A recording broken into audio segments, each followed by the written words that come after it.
Whenever you see a green screen is involved in a video, that's either the director came up with a 3D or a certain VFX idea, or the client wants some certain VFX to be added in his or her video. So what you see in front of you is a famously known artist known as Zuchu, and this was the idea they came up with. So they just wanted a certain perfect, good-looking set, but unfortunately, the time wasn't efficient enough for it to be built perfectly by the set guy who is known as Africa. So instead we decided to use the green screen. And the one thing that everybody should be paying attention when building a set with a green screen is that they have to make sure the green screen is lighted well enough. There's not anything such as a darkness or portraying some sort of shadows, because if there is, it will be very difficult when it comes to post-production working on it. So let's dive into the first clip of the green screen. The first thing that you want to check is to make sure that it's actually it's high quality, there isn't any motion blur or any blurs per se. If you're okay with the clip, what I usually do next is first of all, I actually create I right click, go on the new and create an adjustment layer, and then on the effect and preset, I look for something called auto color. I drag it all the way to the adjustment and I get a Rec 709 view. This way I can see the bright side of the green screen. What follows next is I go on the Egypt green screen clip, I press it, and then I go to the effect and preset. I look for something called Keylight. I then drag it all the way to the clip, and then you'll notice a bunch of settings has appeared on the top left corner of your screen, whereby we call this the effect control panel. So what you can see here is the Keylight and bunch of its setting, but the only setting that you should be paying attention on is the screen color, because this is where you can see the option of a pen pick. So you press it and you actually make sure you press the green bright side of the green screen, not the dark side, the bright side. You will notice that your image has been keyed out, but it's not perfect. It's not perfect. There's a lot of noise, a lot of grain. So how do you fix this? Well, you do this by making sure first you go to the view section. Instead of final results, you make sure you put it to the screen matte. What this does is that it shows you the white and the dark side, the grayish side. So basically what this means is that the white side, the white part, this is where the clip, these are the things that you want to keep, the subjects that you wish to keep. So the white means that the subject that has to be kept on the clip. And then the dark, kind of grayish side, this means that these are the parts that will be removed or erased or rotoscoped out. Okay, or keyed out, in other words. So how do you balance it? Because you have to balance it. It has to look, if it's white, it has to look pure white. If it's black, it has to look pure black. So how do you do this? You do this by making sure that you go to the screen matte section, and then you drop menu will show up, and then you go all the way to the black clip and clip black and clip whites. This is the settings that will make you tune how much white should be visible and how much the black side should be visible. So you have to make sure that you do not go exceeding 100. Like, you can't go 100, that's impossible. So what you need to do is just to balance it. All right, so as you can see, I'm balancing the black side at the same time I'm balancing the white as well. It's to be so gentle. All right, so yeah, let's go and change from screen matte and go all the way to Intimidate. It's not that perfect yet, like there's something missing. So what you should do next is, from the same section of Keylight, you have to look for what's written screen softness. What this does is that it softens the grainish kind of green, the notes, the kind of darkish side, so that you have to crank it all the way up, all the way to like something maybe 53 or something. Alright, so what you see here is kind of better-ish, not that perfect. So what you need to do next is to make sure you look for a certain preset called Advanced Spill Suppressor, and then you drag it all the way to the clip. What this thing does is that it suppresses the greenish edges that you see. See that? On and the off and on, the difference. Alright. The next step from advanced spill suppressor is to look for an effect or a preset called refine soft matte. You drag it all the way to the clip, and then this is where you play with the settings. The meaning of refine soft matte, the purpose of this preset or effect is that it softens the edges, right, giving you some sort of feathering effect, so that whenever you blend it to a background, it kind of matches well. It tricks the eye into believing that that was a real scene. The difference is that when there is refined soft matte, what happens to your clip, it softens the edges, but when there isn't, it doesn't soften the edges, which means it's going to be difficult for your eye to believe that that shot is real. You're going to notice a green screen shot. The settings here, they vary with your clip. Sometimes it might be more feathering numbers than smoothness, or maybe a lot more smoothness than feathering. So here I decided to go with my gut.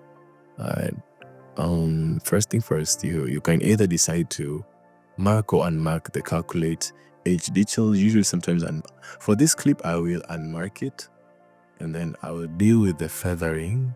I'll crank it all the way up, not completely up, but kind of up, and I will add a little bit of smoothness. Then from there I'll try to check if my scene is actually correct, and I'm like what I'm saying. Honestly, I really like what I'm saying right now.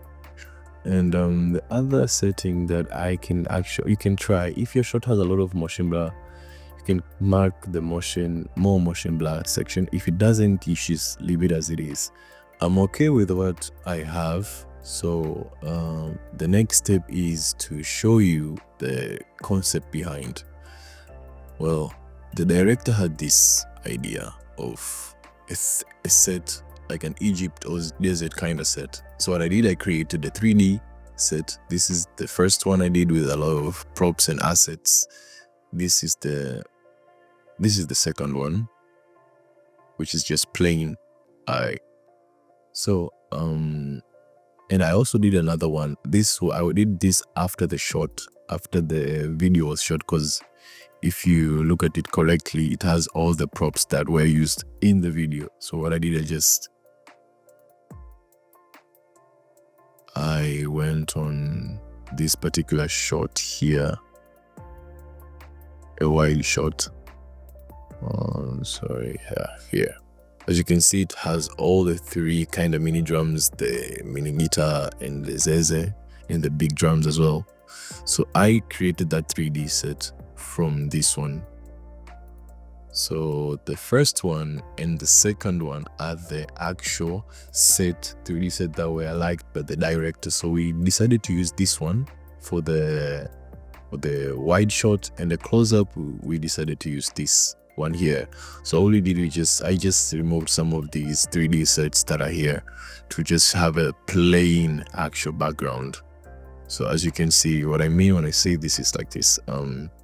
Back here, this is an actual plain green screen that has been keyed out, and right here, this is the 3D set I did. But as you can notice, they don't have the same color match. They have a different color match. This here is kind of warm, and this is just kind of raw material. Has no pure color. Has no Rec 709. Sorry. So what I can do, there are two methods here that I will show you today. The first one is called the AI color match.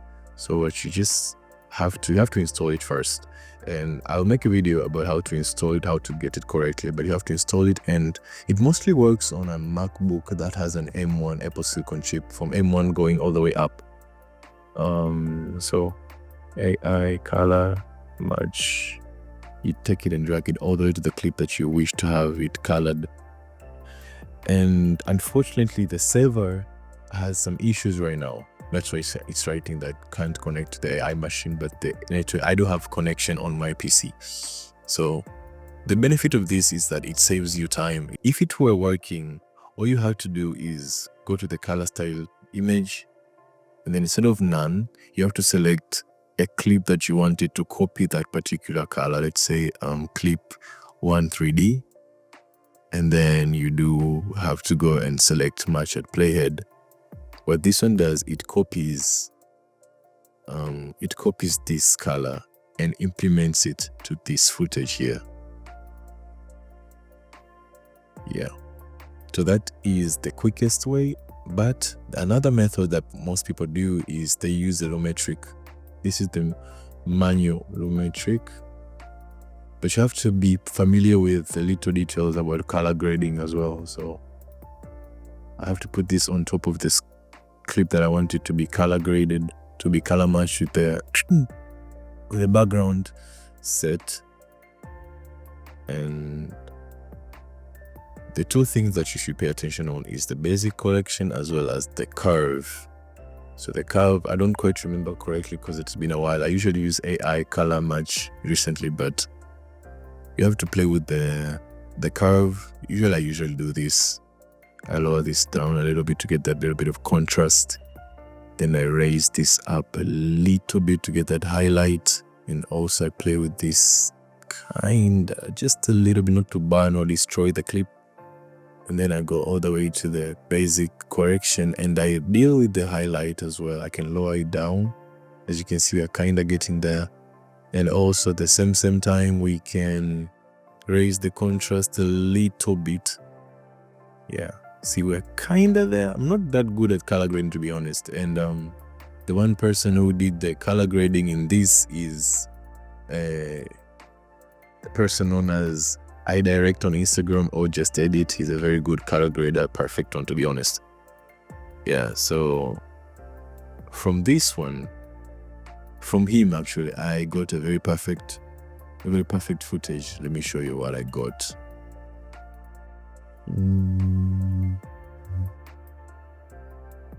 Yeah, as you can see. And I did add this 3D as well as this just to make sure the scene looks amazing and great, and at least it has some sort of subjects that are interacting with the music. And I also did the same here, but my focus on this is how the color list lighted up the scene perfectly to match it. So my point is that when you have a green screen footage in a green screen shot, make sure you have a very good color list so that they could help you out when it comes to color grading, because otherwise someone can notice the difference. Like, why doesn't it make sense? You know, like, why is it that the footage and the background, they don't match? Our eyes can tell the difference so fast. So that was it basically. I know this is the first video I'm showing you guys how to Keylight and everything, and yeah, I know there will be a lot of questions, people going to ask plenty of stuffs, and be free to ask me anything, because this is the first one. That doesn't mean this will be the last one. That means there are more to come. There are more perfect and great and amazing tutorials that will be dropping every day. Not every day, every week, every week. So let me show you, where is it? Yeah, let me show you my favorite. This is by far my favorite, because everything is so good, the details are great, everything is right there. So yeah, thank you a lot. Don't forget to subscribe, to like, to comment. Everywhere I'm available as JaytoneFX, so don't worry, you can comment and everything.